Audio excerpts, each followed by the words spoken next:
नमस्कार. आजचा सवालमध्ये तुमचं मनपूर्वक स्वागत. आज पुन्हा एकदा नवा दिवस, नवा प्रश्न, नवी चर्चा. आज मी चर्चा करणार आहे लोड शेडिंग बद्दल. माझा प्रश्न आहे, बघा पडद्यावर, महाराष्ट्र लोड शेडिंग मुक्त करण्याच्या आश्वासनाला सरकारनं हरताळ फासलाय का? तुम्ही काल बघितलं असेल, IBN लोकमतच्या प्राईम टाईममध्ये आम्ही बातमी दाखवली की 12 डिसेंबरला महाराष्ट्र लोड शेडिंग मुक्त होईल असं आश्वासन त्यावेळचे ऊर्जा मंत्री अजित पवार यांनी अख्ख्या महाराष्ट्राला दिलं होतं. काल आपण तपासण्याचा प्रयत्न केला, खरोखरच महाराष्ट्र लोड शेडिंग झाला आहे का? महाराष्ट्राच्या वेगवेगळ्या प्रादेशिक भागातून आपल्या रिपोर्टर्सनी जी बातमी दिलेली आहे त्यानुसार असं दिसतंय अनेक भागामध्ये लोड शेडिंग आजही चालू आहे, 4-4, 5-5 तास चालू आहे. मग अशा महाराष्ट्राला लोड शेडिंग मुक्त म्हणायचं का? नेमकं काय घडलंय? सरकारनं जे आश्वासन दिलं होतं ते आश्वासन मोडलंय का? परिस्थिती काय आहे? का महावितरणचं जे म्हणणं आहे की लोड शेडिंग मुक्त महाराष्ट्र जवळजवळ झालाय, काही कारणं उरली आहेत, ती कारणं कोणती आहे हे तपासण्याचा मी प्रयत्न करणार आहे.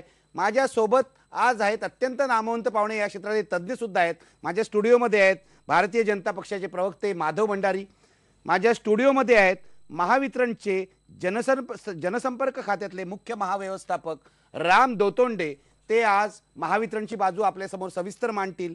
माझ्यासोबत पुण्याहून आहेत प्रयास या ऊर्जा गटाचे सदस्य शंतनू दीक्षित, ज्यांचा या विषयावर अभ्यास आहे. माझ्यासोबत नागपूरहून आहेत मनसेचे आमदार प्रवीण दरेकर, माझ्यासोबत कोल्हापूरहून आहेत महाराष्ट्र वीज ग्राहक संघटनेचे अध्यक्ष प्रताप होगाडे, आणि या सगळ्यांच्या हल्ल्याला तोंड देण्यासाठी माझ्यासोबत आहेत राष्ट्रवादी काँग्रेसचे प्रवक्ते नवाब मलिक, थेट नागपूरहून. मी नवाब मलिक तुमच्यापासूनच सुरुवात करणार आहे, कारण तुमचंच आश्वासन होतं, तुमचेच नेते अजित पवार म्हणाले होते 12/12/12ला म्हणजे पवार साहेबांच्या वाढदिवसाच्या दिवशी महाराष्ट्र लोड शेडिंग मुक्त होईल. तसा तो झालाय का? तुमचं काय म्हणणं आहे? मी असं आहे की आश्वासन देण्यात आलं होतं की 12 डिसेंबर 2012ला महाराष्ट्र लोड शेडिंग मुक्त करणार. तांत्रिकदृष्ट्या बघितलं तर महाराष्ट्राला लोड शेडिंग मुक्त करण्यात आलेलं आहे. 81% महाराष्ट्रामध्ये जिथे 46%नी कमी गळती आहे किंवा लोक वीज बिल भरताय, असं सर्व ठिकाणी ज्या फीडर होऊन हे वीज पुरवठा होते सर्व ठिकाणी लोड शेडिंग नाही. जे 19% महाराष्ट्रामध्ये लोड शेडिंग आहे, जिथे वसुलीचे दर कमी आहे, म्हणजे कमी प्रमाणात लोक पैसे भरत आहेत किंवा गळती जास्त आहे, अशी जे 5 हे आहे त्या गटामध्ये हे लोड शेडिंग आहे. जिथे लोक पैसे भरत नाही किंवा चोरी जास्त आहे तिकडे लोड शेडिंग ठेवण्यात आलेलं आहे. जर त्यांना आपल्याला देण्याचे ठरवलं आपण तर 700 मेगावॉट किंवा 150 ते 700 मेगावॉट बाजार भावामधून खरेदी करून त्यांना देता येते, पण शिस्त लावणं गरजेचं आहे. जर आपण त्या सर्वांना वीज म्हणजे लोड शेडिंग मुक्त केला तर दर महिने 70 कोटीचे लॉस होणार आहे. आणि हे सगळे पैसे कुठेतरी जे पैसे वेळेवर भरताय ते चोरीची वीज वापरत नाही अशा लोकांवर हा भुर्दंड येईल. त्यासाठी शिस्त लावण्यासाठी या सर्व 19% लोकांना हे आपण भारनियमन ठेवतो. तिकडे पण आपण गट निर्माण केलेले, ते 5 गट आहे, त्यांना तासवारी, म्हणजे असं नाही की या राज्याच्या या विभागामध्ये वीज आपण देत नाही, सर्व ठिकाणी वीज पुरवठा भारनियमन. जिथे पैसे लोक भरत नाही, चोरी जास्त आहे, तिथे भारनियमन आहे. जिथे नियमित पैसे भरत आहे, गळती कमी, बरोबर आहे. नवाब मलिक साहेब, तुम्ही महत्वाचं सांगताय की 81% महाराष्ट्र लोड शेडिंग मुक्त झालेला आहे. माझ्यासोबत महावितरणचे मुख्य महाव्यवस्थापक राम दोतोंडे सुद्धा आहेत. दोतोंडे सर, मला सांगा, आत्ता नवाब मलिक म्हणाले त्यांनी सरकारची बाजू सांगितलेली आहे, पण तुम्ही महाव्यवस्थापक आहात, मला तुम्हाला विचारायचं, 81% महाराष्ट्र खरोखरच हा लोड शेडिंग मुक्त झालाय का? मुळामध्ये भारनियमन मुक्तीचं जे आश्वासन दिलेलं आहे ते 1.5-2 वर्षापूर्वी दिलेलं आहे, आणि तेव्हापासून जे घडलं ते इथं बघणं गरजेचं आहे. कारण आश्वासन दिलं तेव्हा या राज्यामध्ये 3.25 ते 7 तास शहरी भागामध्ये आणि 11 ते 13 तास ग्रामीण भागामध्ये भारनियमन होत होतं. परंतु त्याच्यानंतर आपण सुरुवातीला सर्व महसुली मुख्यालय सुरुवातीला काही प्रमाणात त्यांच्याकडून काही पैसे घेऊन, परंतु नंतर विनामूल्य भारनियमन मुक्त केली.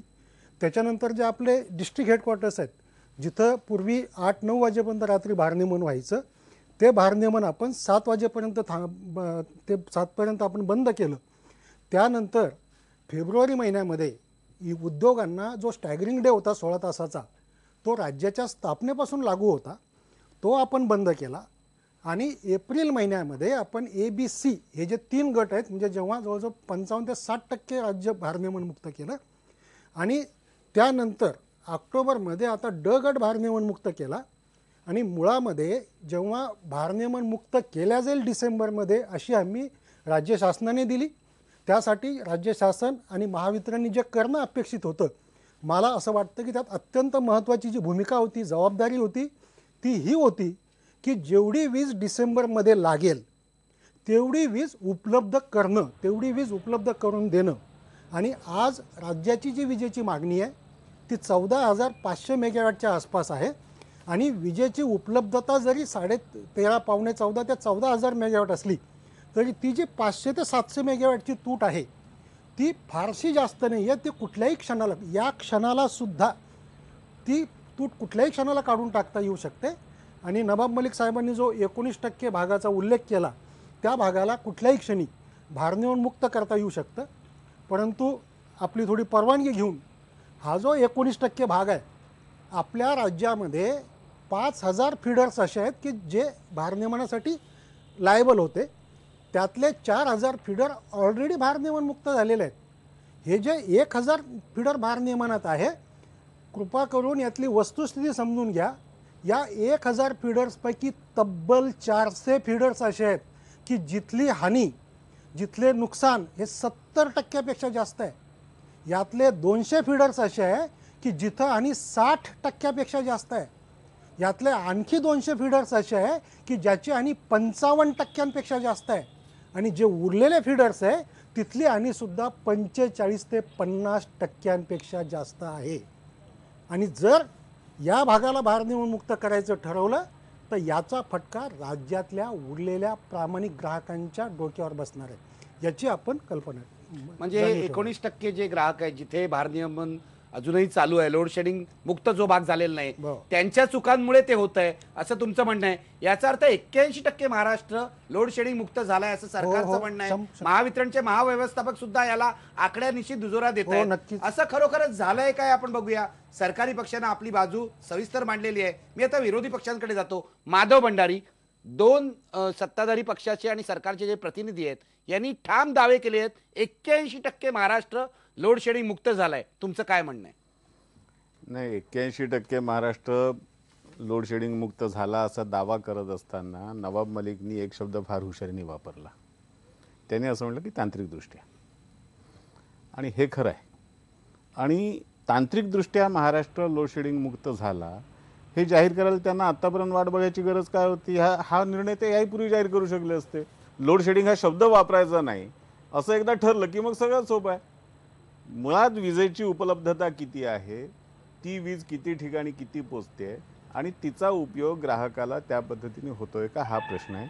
आणि ज्या बाबतीत नवाब मलिक साहेब म्हणाले की हे आश्वासन करी दिलं होतं वगैरे, 2010च्या अर्थसंकल्प अधिवेशनामध्ये सुनील तटकरे साहेब त्यावेळेला ऊर्जा मंत्री होते. त्यांनी आश्वासन दिलं होतं की आम्ही 2012च्या अखेरीला महाराष्ट्र लोड शेडिंग मुक्त करू. आणि त्यांचं म्हणजे तटकरे साहेबांचं सुद्धा कौतुकच आहे. त्याच अधिवेशनात एकाच दिवशी त्यांनी एका सभागृहात 2012चा वायदा केला, दुसऱ्या सभागृहात 2014चा केला. म्हणजे त्यांच्याकडे सगळी तयारी आहे. समजा 2012ला नाही झालं, 2014 सगळ्यात महत्वाची गोष्ट म्हणजे काल जर महाराष्ट्र लोड शेडिंग मुक्त झाला असेल तर त्याची अधिकृत घोषणा अजून सरकारने केलेली नाही. त्याचं कारण आहे. नाही, मला सांगा, तुम्ही तुमचं म्हणणं काय? 81%चा यांचा दावा खोटा आहे ना.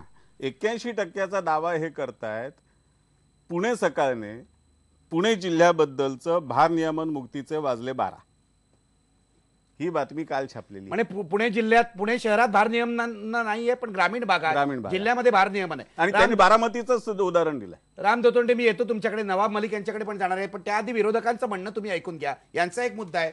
मनसेचे आमदार प्रवीण दरेकर आपल्या सोबत आहेत नागपूरहून. प्रवीण दरेकर, तुमचं काय म्हणणं आहे? तुम्ही माधव भंडारीशी सहमत आहात का? नाही, मी 100% सहमत आहे माधव भंडारींशी. या ठिकाणी मगाशी नवाबबाई म्हणाले की तांत्रिकदृष्ट्या त्या ठिकाणी भारनियम मुक्त झालेलं आहे.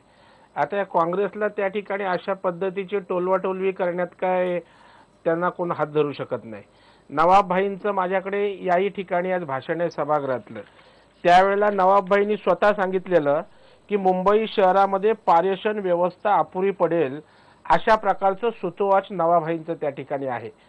आणि त्यावेळेला सभागृहात अजितदादा पवार यांच्याकडून सांगितलं गेलं होतं की त्या ठिकाणी महारेशन 220 केव्ही, खारघर कळवा 220 केव्ही, कळवा बोरिवली 220 केव्ही, बोरिवली ते बोईसर या वीज वाहिनीद्वारे मुंबई शहरात वीज आणली जाते. सध्या 500 मेगावॅटची वीज आणण्याची क्षमता आहे आणि वरील वाहिन्यांचं जर सशक्तीकरण केलं तर मल्टी सर्किटच्या माध्यमातून 2000 मेगावॅट वीज मुंबईत आणणार आहोत. आणि हे काम डिसेंबर 12 अखेर त्या ठिकाणी होईल अशा प्रकारचं सन्माननीय अजितदादांनी सभागृहात सांगितलं होतं. नवाब मलिक यांनीच प्रश्न केला होता, त्याला अजितदादांचं उत्तर होतं. आणि त्याच्यामुळे ह्या सगळा बनवाबनवीचा खेळ या ठिकाणी आहे. आज खऱ्या अर्थानं साधारणतः 1000 मेगावॅटचा तुटवडा आज राज्यामध्ये 14,500 वॅट मेगावॅटची मागणी आहे आणि त्याच्या बदल्यामध्ये 13,500 ते साधारण 13,750 मेगावॅट पर्यंत वीज पुरवली जाते. आपण जर परिस्थिती या ठिकाणी बघाल तर एका बाजूला शेवटी वीज आणणार कुठून?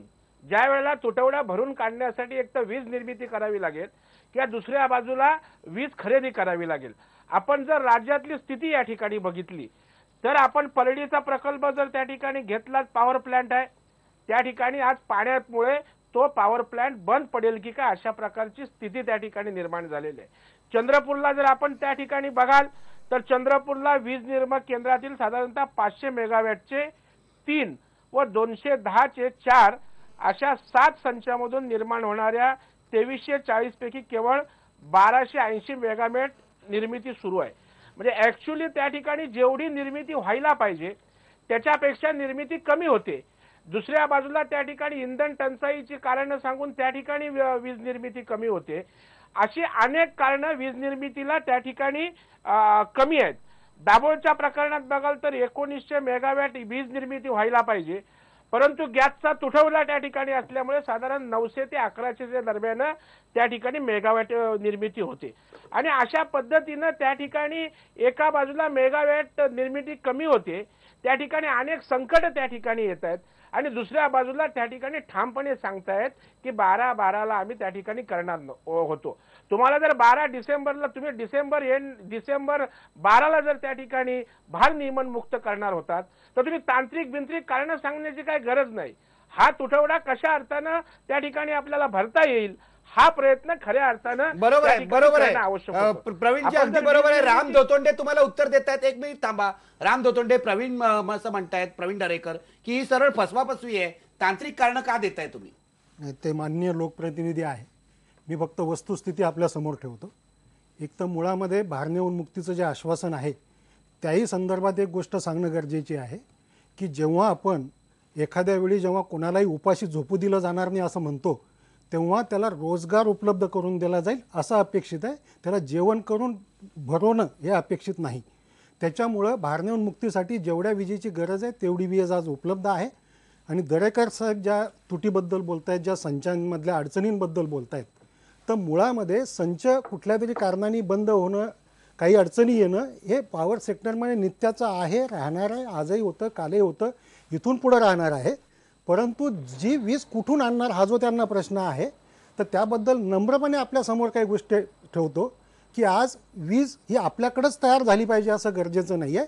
देशामध्ये मुबलक प्रमाणामध्ये वीज दुसरीकडून उपलब्ध विकत घेता आहे, येते. मुबलक प्रमाणात वीज मला उपलब्ध तुम्हाला आहे. एकच प्रश्न विचारायचा आहे, तुम्हाला पेक्षा नवाब मलिकना विचारायचं आहे. नवाब मलिक, आपलं शेजारी राज्य आहे गुजरात. गुजरात हे लोड शेडिंग मुक्त आहे असं सांगितलं जातं. गुजरातमध्ये वीज मुबलक आहे असं सांगितलं जातं. तेवढी आपली चांगली परिस्थिती खरोखरच झाली आहे असं तुमचं म्हणणं आहे का? नाही बघा, तुम्ही गुजरातच्या उदाहरण देत असताना मी आपल्याला सांगू इच्छितो की सर्वांना शेतकरी हा घटक कुठेतरी वीज कंपन्यांना न परवडणारा घटक आहे. आपण पहा, या राज्यामध्ये शेतकऱ्यांना आपण 8 तास वीज देत होतो आणि गुजरातमध्ये 6 तासची त्यांच्याकडे सिस्टम होती. आपल्या निवडणूक लागल्यानंतर त्यांनी शेतकऱ्यांना 8 तास वीज द्यायला आता सुरुवात केलेली आहे. गुजरातमध्ये शेतकरी वीज पंपाला वीज कनेक्शन मागतो, तिथे प्रलंबित त्यांचे अर्ज 4-4 वर्ष आहे. महाराष्ट्रामध्ये 8 महिन्याची म्हणजे वेटिंग लिस्ट आहे. म्हणजे गुजरातपेक्षा जास्त शेतकऱ्यांना वीज देणारा राज्य कुठला असेल तर महाराष्ट्र आहे. आपल्याला इंडस्ट्रीला कुठलेही भारनियमन नाही, शहरामध्ये कुठलेही भारनियमन नाही. शिस्त लावण्यासाठी हा भारनियमन आहे. जर लोकांनी ठरवला की 70 कोटी रुपये जे चोरीचे वीज वापरताय त्यांना पण तुम्ही भारनियमन मुक्त करा, आमच्यावर भुर्दंड आला, MRC कडे त्यांच्यावर भुर्दंड येणार आहे, शिस्त लावायच्या नाही ही भूमिका असेल तर राज्य सरकारची पूर्ण तयारी. बरोबर आहे, पण बरोबर आहे शिस्त नवाब लावणं मलिक, हे पण तुमचं गरजेचं असं आहे. म्हणणं आहे गुजरातपेक्षा चांगली परिस्थिती आहे. एक मिनिट थांबा, आपल्या सोबत प्रताप होगाडे आहेत. एक आणखीन हा पूर्ण करा, मुद्दा पूर्ण करा. नाही, दुसरा या दरेकर साहेबांनी सांगितलं की जे ट्रान्समिशन बाबत मी भाषण केला होता, जेव्हा 2000चे कायद्याचे आधार घेऊन टाटा पॉवर आपली सगळी वीज इतर राज्यामध्ये विकण्याच्या तयारीत होती, त्यावेळी मी बोललो होतो की यावर तुम्ही बंदी आणा. या मुंबईमध्ये जागा आपण दिली, पर्यावरणचे परवानगी आपण दिले, पर्यावरण दूषित ते मुंबईचे करताय, इतर राज्यात जर वीज विकली तर होऊ देणार 2000 नाही, मेगावॅट त्याच्यावर बंदी आणली 2000 पाहिजे. मेगावॅट नवाबजी त्या बाबतीत ठिकाणी मी बोललो मल्टी होतो. सर्किट सिस्टीम करून मुंबईत वाहून आणणार होतात, त्याचं काय झालं? नाही, ते तुम्ही 2000 ऐका ना, ते मेगावॅट म्हणजे कुठेतरी मल्टी जरा सर्किट ऐका ना माध्यमातून त्या ठिकाणी आणण्याचं वागलेजी काही झालं नाही नवाबजी. वागलेजी ऐका, ती वागलेजी जी नाही बोलत आहेत, सिस्टमची प्रवीण गरज दरेकर होती, बोलतायत. जरा ऐका तरी, जरा उत्तर ऐका ना माझा. आता टाटा माझा स्वतः प्रश्न या आहे, मुंबईमध्ये सर्वांना 2000 वीज मेगावॅट ऐकून घ्या आपण ना, त्या ठिकाणी जरा ऐका वाहून वीज ना, आणणार ऐका ना होतो. तुम्ही, त्याचं त्या ऐका जरा, ठिकाणी ऐका काय जे झालं? प्रश्न. ठीक आहे, दरेकर नाही, दरेकर प्रश्न त्यांना पूर्ण निर्माण करू का द्या. झाला, प्रवीण दरेकर प्रश्न त्यांना पूर्ण करू निर्माण दे. का झाला ते ऐका तरी. निखिलजी, जरा प्रश्न का निर्माण झाला होता, टाटाची जी, वीज जी, बोला, इतर बोला, राज्यांना बोला. देण्यासाठी ते तयारीत होते, त्यासाठी हा प्रश्न निर्माण झाला होता. आता टाटानी सांगितलेलं आहे की मी मुंबईलाच वीज देणार, त्यामुळे तो आता निर्मिती करायची गरज नाही, म्हणजे तो सिस्टम हळूहळू होणार आहे. पण आजच्या घडीला वीज टंचाई मुंबईमध्ये होऊ शकत नाही, कारण टाटा पॉवरची वीज या मुंबईसाठीच वापरणार आहे. त्यासाठी त्याच्या MERCनी पण ऑर्डर्स दिलेले आणि त्यांनी रिलायन्स बरोबर, बेस्ट बरोबर करार केल्यामुळे आता टाटा पॉवरची मुंबईची वीज मुंबईमध्ये वापरणार आहे. त्यासाठी आजच्या घडीला ते सिस्टमची गरज नाही. ठीक आहे, तुमचं पूर्ण झालेलं आहे. माधव भंडारी ते म्हणतात गुजरातपेक्षा चांगली परिस्थिती आज महाराष्ट्रामध्ये आहे. तुम्ही आत्ता गुजरातमधून आज येत आहे, काय परिस्थिती आहे? नाही, गुजरातपेक्षा महाराष्ट्रात चांगली परिस्थिती आहे हे ऐकताना मला खूपच बरं वाटतं. आत्ता माझ्यासमोर केंद्रीय ऊर्जा खात्याने दिलेलं रिपोर्ट आहे, त्याच्यामध्ये त्यांनी प्रत्येक राज्याची विजेबद्दलची उद्योग विभागाची जी उपलब्धता आहे ते दिलं आहे. गुजरातच्या समोर त्यांनी 3 ओळीमध्ये लिहिलं आहे की गुजरातमधल्या उद्योगांना कोणत्याही प्रकारचं लोड शेडिंग स्टॅगरिंग लावण्याची आम्हाला गरज वाटत नाही, त्यांनी आपल्या सोयीने करावं. आणि महाराष्ट्राबद्दल महाराष्ट्रामध्ये पण त्यांनी नाही या आहे. पद्धतीने म्हटलेलं आहे, महाराष्ट्रामध्ये स्टॅगरिंग लोड शेडिंग करावं लागतं हे त्यांनी नोंदवलेलं आहे. आणि दुसरा भाग असा आहे की आत्ता जेव्हा लोड शेडिंग आम्ही नाहीसं केलं वगैरे सांगतायत ना, एकतर आज ज्या वेळेला आपण बोलतो त्यावेळेला महाराष्ट्रात विजेची मागणीच कमी आहे. एकतर यंदा पाऊस नाही, त्यामुळे जिथे रब्बीची पिकं आहेत, यावर्षी रब्बीचं क्षेत्र किती आहे सांगा बरं. आणि रब्बीचं क्षेत्र जर नाही तर रब्बीच्या क्षेत्राला लागणारी वीजही नाही, कारण त्याला पाणी उचलायला आज शेतकऱ्याकडे पाणीच नाही, त्यामुळे तो वीज उचलला जात नाही. या वेळेला आपल्याकडे मागणी असते जवळजवळ 15-16 हजार मेगावॅटची मागणी, जर नीट पाऊस झालेला असेल तर असते. त्याला मागणीच कमी आहे. आणि या कमी असलेल्या मागणीमध्ये सुद्धा तुमच्याकडे पूर्ण वीज पुरवठा नाही आहे, त्याच्यातही तुमच्याकडे कमी आहे. तुमची निर्मितीचा विषय तर वेगळाच आहे, त्याच्यामध्ये हे सगळं जे सांगतायत की आमच्याकडे हवी तेवढी वीज उपलब्ध आहे. तुमचं असं म्हणणं आहे हे जे आकडे देत आहेत रामदेव तोटे हे फसवे आकडे आहेत? आकडे वस्तुस्थितीवर आधारित नाहीत.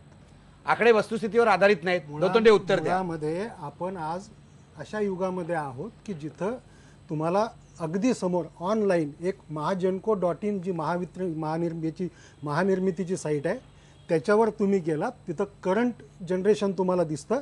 करंट जनरेशनला गेलात तर तुम्हाला 15-15 मिनिटाला किती वीज निर्माण होते, कुठल्या संचातून होते, किती राज्याची गरज आहे, सर्व तुम्हाला ऑनलाईन अवेलेबल आहे.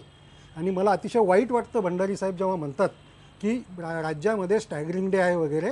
मुळामध्ये मी अगदी सुरुवातीला क्लिअर केलं की राज्याची स्थापना झाली तेव्हा स्टॅगरिंग डे होता.